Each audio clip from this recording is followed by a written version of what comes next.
The device starts at $599, which Google rightly points out is $100 less than the latest iPhone 14, and marries up with the price of its predecessor, 2021's Google Pixel 6. In select markets, Google also offered up the new Pixel Watch as a pre-order bonus. The pricing above is for the base 128GB storage model, but there's also a 256GB variant that's priced at $699. Unlike the iPhone 14 and 14 Plus, there's number 512GB storage option for that you'll have to move to the pricier Pixel 7 Pro. Although the 512GB variant of that phone is only available in the US and Australia, and not the UK. There's also no power adapter in the box, another change introduced with the Pixel 6 series, meaning that if you want the fastest possible charging for your Pixel 7, and if you're keeping it in the family, you'll have to pay Google an additional $25 for its compatible 30W USB-C adapter.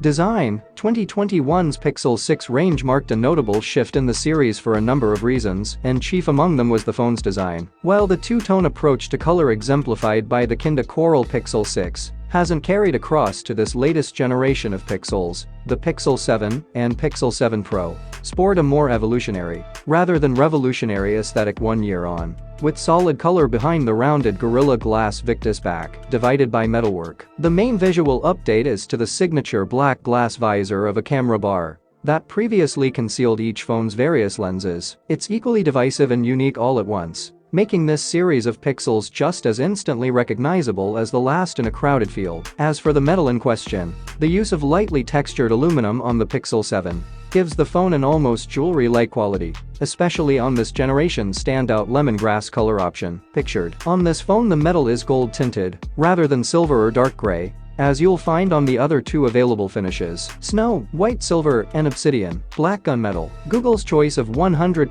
recycled aluminum, paired with the marginally smaller footprint of the standard Pixel 7, helps keep the phone's weight down to a respectable 197 grams. Opting for a similar design to the previous year's Pixels means the Pixel 7 isn't the most svelte or elegant smartphone out there, and considering its screen size, it still feels a little too big in the hand. However, the Pixel 7 isn't meant to be a mini Pixel relative to the 7 Pro. As on the Pixel 6, there's a USB-C port and a set of twin grills on the bottom edge of the phone's rounded frame.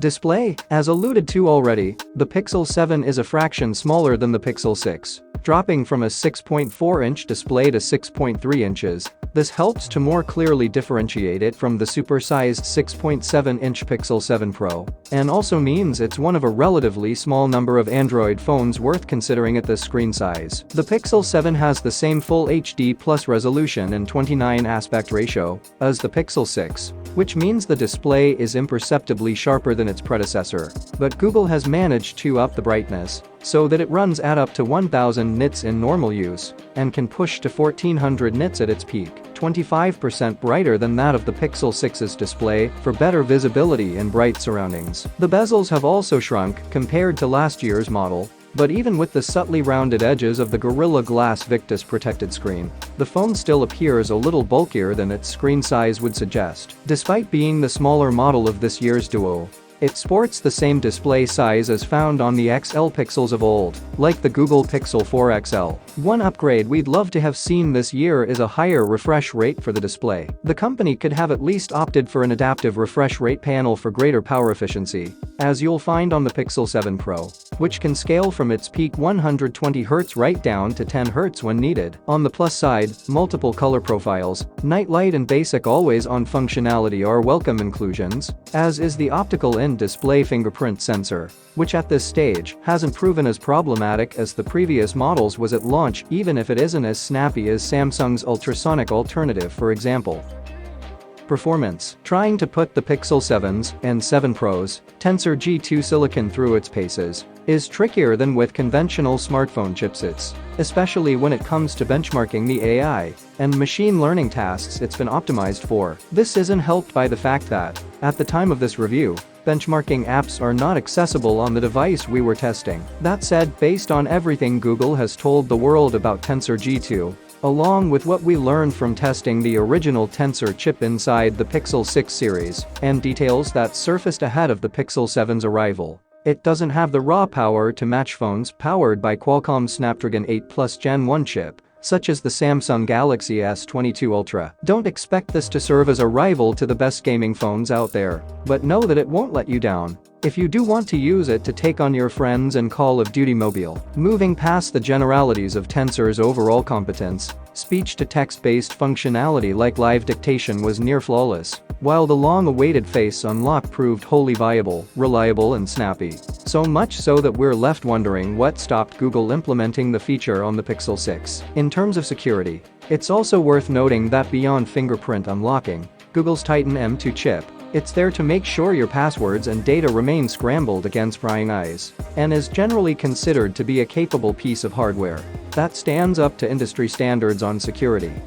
Battery life. The 4355 mAh battery in the Google Pixel 7 may sound large, but we wish it was bigger, especially as it's technically a capacity reduction compared to the 4614 mAh battery inside its predecessor. That said, Google claims that the Pixel 7 can go for 24 hours on a full charge with normal usage, and in practice, we found that to be the case. We ended most days at around 15%. With usage including streaming, gaming, 30 minutes of Apex Legends, with Ultra HD graphics settings, SAP 10% charge, and extended TikTok sessions. If you still have battery concerns when you're out and about, the Extreme Battery Saver mode promises to provide up to 72 hours of life. You can have the Pixel 7 intelligently schedule when to turn on Battery Saver if it doesn't think you'll make it to your next regular recharge time, based on your typical schedule, while Extreme Battery Saver lets you whitelist apps you still want to access, while suppressing any unapproved apps and background services, which works well in practice. Perhaps the weakest aspect of the Pixel 7's battery performance isn't longevity, but recharging, as the phone only has the same 21W top speed of its predecessor. If you're using Google's official 30W USB-C charger,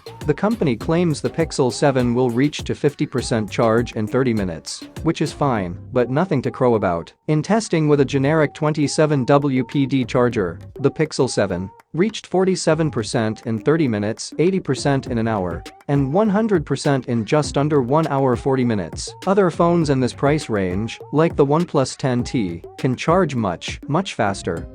Camera. While it lacks the 48MP telephoto sensor that remains exclusive to the Pixel 7 Pro, you're still getting the same 50MP main camera as that phone, as well as a similar 12MP ultra-wide. This year, you also get the same 10.8MP punch-hole selfie snapper across both the standard and Pro models, plus 4K video recording up to 60 FPS, and support for 10-bit HDR video capture for better colors, brightness and contrast. While the hardware is interesting, the Pixel camera experience is really more about the processing and software, which here are supported by that Tensor G2 chip. Having used the Pixel 6 Pro extensively, our hopes were high for the camera experience on the Pixel 7 series, and we weren't disappointed. Dynamic range is again a particular highlight, and while base image quality doesn't feel like it's taken any major steps forward, it was already very good to begin with. What's more, the Pixel 7 lets you do more with your shots compared to last year's Pixels. The already superb low-light shooting mode is now faster in operation, and thanks to some smart algorithmic work, the Face Unblur feature has been expanded to full photo unblur, which, although not perfect, is the best on-device example of such a tool we've seen, making an otherwise challenging photo edit as easy as dragging an on-screen slider. Creative shooting modes are on hand too, with the existing action pan and long exposure modes adding dramatic motion blur, either to or around a subject with surprisingly good consistency, while the addition of a new cinematic blur mode brings portrait-style bokeh to video. As with the cinematic mode introduced on the iPhone 13 range, cinematic blur feels like it's still in beta and definitely needs further work.